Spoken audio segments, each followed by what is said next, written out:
legacy, or was there anybody before him? Any grandparents that were athletes? Yeah, my grandpa actually was a Pop Warner All-American. I don't know how much he played after that. We always look back at the stats of how big he was. He was a 5'11", 190-pound guard in like the 1940s or 1950s. Like in high school? No, this is more like I think it was like maybe freshman year, sophomore year, or freshman year, sophomore year. I don't know, whatever it was. But it's crazy to look at the size comparisons because now you got Dunker, who's 6'6", 320 pounds. Like those are different sizes right there. Yeah. Did your dad grow up in Iowa? No, he grew up south side of Chicago. Oh, did he? Okay. Yeah. So both went from Chicago to Iowa. You kind of finished your careers now. Yeah. What does it take to have kind of longevity as a quarterback to stay healthy? The last few years, there's just been so many injury issues for Iowa quarterbacks. Is there anything that you can do to remain healthy, or that you're kind of being proactive about that, or is it just kind of lucky, basically? Yeah, I mean, I think there's definitely a little bit of luck into it. I think the past 3 years, knock on wood, I haven't missed a game.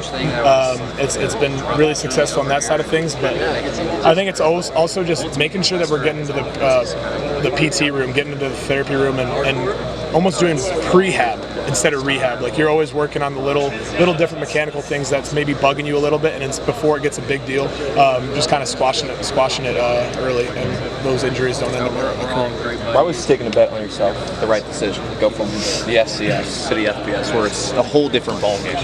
Yeah, I mean, one of the aspects of the whole process of making this decision is a lot of people always kind of look at the FCS as like the little brother to the FBS, which is okay, but having this opportunity and Iowa reaching out, it was kind of a blessing, and a blessing that I had, and an opportunity that I was willing to take. And I mean, knowing me, I only had one scholarship offer coming out of high school, and I had to bet on myself going there, getting an opportunity there, and I ended up winning the starting job. And I feel like I've always kind of played with a chip on my shoulder, and getting this opportunity here, it's going to be the same way. You got a lot of Iowa experience, even though you're not from Iowa. State fairs around happening right now. Have you ever had a chance to go? Is there a goal to go during this time, since you're now here in Iowa finishing things up? I haven't had the opportunity to. I was really disappointed that I missed the Solon hay bale toss. I know Pieper ended up winning it. I know a bunch of my guys from South Dakota State are from Solon, and they love that area, and they love that whole event that goes on there, but haven't been able to do a lot of that stuff just for the busyness this summer. How would you just self-evaluate camp for yourself so far? Yeah, I feel like it had some ups and downs so far. You know, I'm trying to learn the offense. I feel like I'm at a really good point in knowing what we're about, what we're going to do, knowing our identity.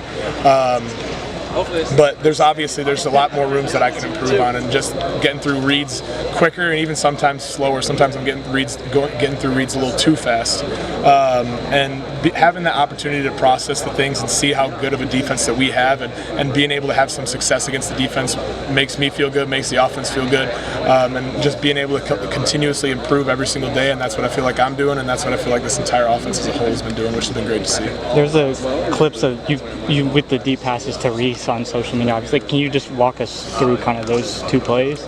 Yeah. Well, one especially, there's another clip that got posted of Deshaun Lee making an awesome play on a corner blitz the play before, and we posted that one. And it was an opportunity for us to respond as an offense, and we ended up doing a nice play-action play and hit Reese over the top, which was an awesome opportunity in practice, and we ended up finishing it. Great to celebrate with the guys and complete those. And then the other one, it was just great opportunity to give Reese a one-on-one. And when you have a 6'4" receiver playing X, you just got to give him chances, and he's going to go out there and make plays for you, and hopefully all our receivers this year, they're going to continue to make plays for us and be the playmakers that they are. Have you played with a guy like Reese before? Yeah, I was actually just mentioning, we got a lot of my receivers at South Dakota State were bigger receivers. We had the Jackson Yankee, Jaden Yankee, and then Griffin Wilde. All of them have kind of similar stature to Reese, and it's nice having a guy like that you can trust and lean on. And then going back to the longevity question, you've rushed for less yards every single year you've been in college. What would you chalk that up to? Yeah, I think as a freshman, when I was first getting started in college football, I felt like I was able to lean on my legs a little bit more, and if I wasn't seeing everything, it was kind of more like 1-2 run, like let's get going. And I think that's just the ability to like process and learn the game of football more. Kind of helped me be a better passer, and I've become a better passer every year.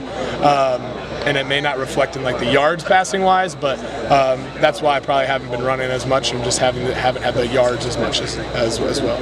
What's your approach when you're on the run, like slide? Like, can you slide, or like how do you approach that side of thing? Like, do you like the contact? Yeah, no, I'm a guy that loves the contact. I love getting hit to start off games, just get the feel of it, especially to start the season off. I haven't been hit all off season, all fall camp, because we try to protect the quarterbacks. But I'll put my body on the line when we need to. When it's 3rd and 4th down, we need that first down.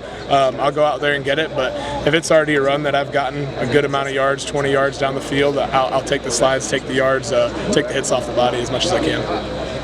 How do you just feel health-wise? Like, now that you're in fall camp, do you feel good? I feel so fresh. It feels awesome, and I mean, I was doing everything with the guys in the weight room and on the field, training-wise all summer. The legs feel fresh, the arm feels fresh. It's as good as I felt so far. You and a few guys went down to Texas, it looked like. How did that kind of all come about? Yeah, one of my quarterback coaches, Jeff Christensen, he trains guys down there, and he ended up texting me, hitting me up and just telling me, like, I got to come down there and train soon. So I ended up asking some of the guys in the team, and ended up bringing 4 guys down there just so we can continue to build those relationships like I was a little bit talking about before, and spending a little time together, not only just throwing, but going out to dinner, we ended up going to Tiger Woods' mini putt-putt as a group, and it was a lot of fun. And still mad about Addison Ostrengo winning that day, but it was a good time down there with the boys. Coach Lester said the most impressive thing you've done so far is change protection. You did it this morning, missed the touchdown throw by a couple inches. Is changing the protection something you're comfortable with? Is that something you did at South Dakota State? And when you miss a throw that close? Yeah, I had a great guard at South Dakota State. He's now the current starter for the Steelers, Mason McCormick, and he was a guy that did a lot of the protections, but after him leaving last year, a lot of that weight fell on me, and I had to learn a lot more about different protections, about what possibly could be coming, and that last year helped me a lot coming into here, because we run a lot of the similar protections here, so being able to see those different things, protect blitzes, and give me opportunities to throw the ball. The offensive line did a great job today protecting those and being able to switch those and opportunities. And I mean, even Dunker today, he had a great block. They had 4 guys coming from one side. We only have 3 blockers sometimes. He ended up blocking 2 guys at once, and having a guy like that on your side, it's pretty substantial.